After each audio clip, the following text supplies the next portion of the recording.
Hi, my name's David Sibley and I'd like to talk to you today about a unique approach to presentations called Achieving Yes.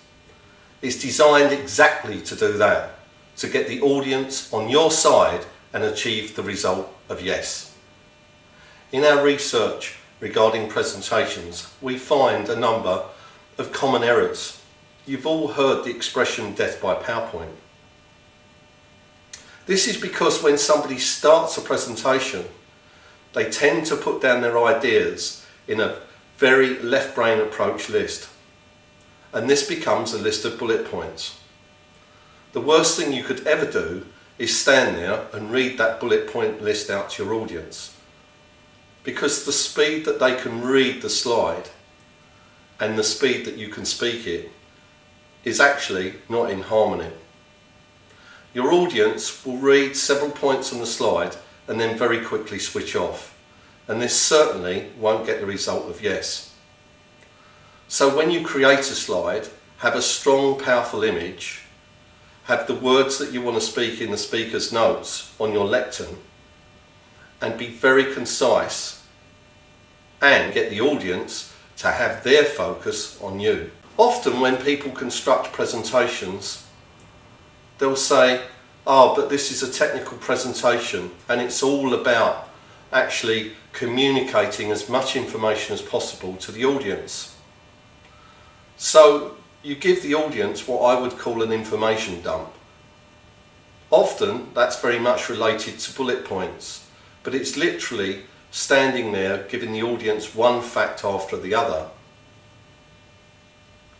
If you want to get the result of the audience to achieve yes and actually be convinced, they won't be by taking this approach because you'll overload them with information. When presenting, think about structure.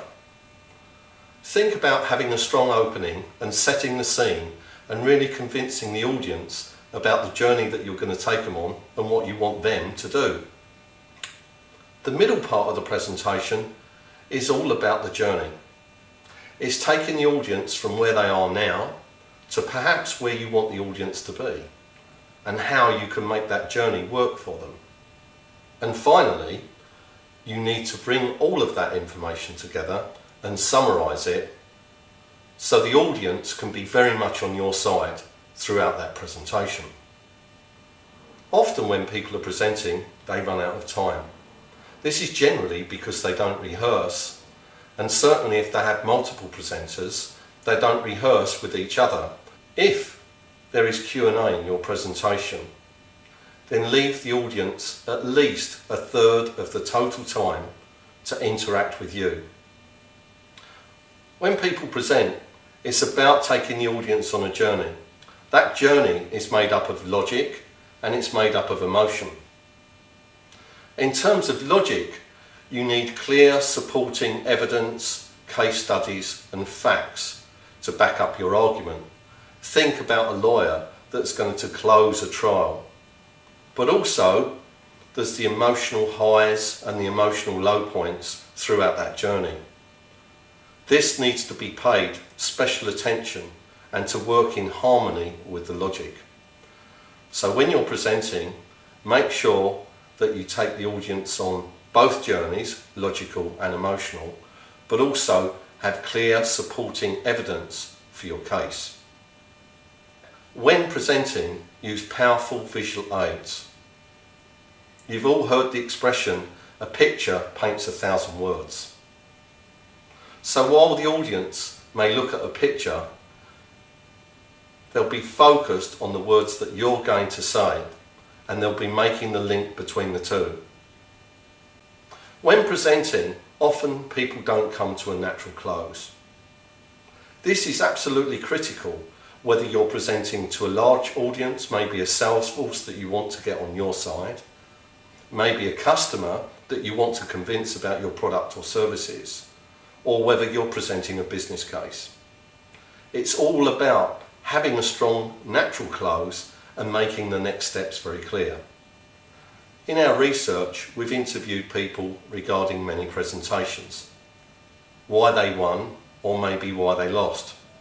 What's very clear is that most people wing it. In actual fact, they don't prepare for their presentation. They don't think about the journey that they're going to take the customer on. They often use slides that they've got from other people or from old previous presentations that are not really relevant at that moment in time. They don't rehearse very well, and therefore they don't actually convince the audience to get the result of yes. If you want to get that result, it's all about you investing the time in them, the audience. The most important thing is the audience.